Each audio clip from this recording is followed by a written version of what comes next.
ఒకరోజు ఆశ్రమంలోని భక్తులు 10 సంవత్సరాలలోపు వయసున్న ఒక అబ్బాయిని పిలిచి భగవాన్ కొండ దిగి వస్తున్నప్పుడు ఆయన పాదాలు గట్టిగా పట్టుకొని మీరు ముక్తి ఇచ్చాను అంటే గాని వదలను అని అనమన్నారు. దానికి భగవాన్ ఏం సమాధానం చెప్తారో వినాలని కుతూహలంగా ఉన్నారు ఆ భక్తులు. వారు అనుకున్నట్లే ఒకసారి భగవాన్ కొండ దిగి వస్తున్నప్పుడు ఆ బాలుడు ఆయన పాదాలు గట్టిగా పట్టుకొని వారు అనమన్నట్టే మీరు ముక్తి ఇచ్చాను అంటే గాని వదలను అని అన్నాడు. దానికి భగవాన్ నవ్వుతూ ఇప్పుడు నువ్వే నాకు ముక్తి ఇవ్వాలి, నీవు గనక ఇప్పుడు నా కాళ్లను వదలకపోతే నేను తలకిందులుగా పడిపోతాను అని అన్నారు.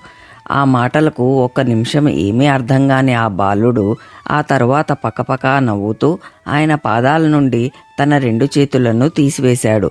భగవాన్ నుండి జవాబు ఆశించిన ఆ భక్తులకు కాస్త ఆశాభంగమైన వారి మొహాల్లోనూ ఆయన చమత్కారానికి చిన్న చిరునవ్వు కనిపించింది.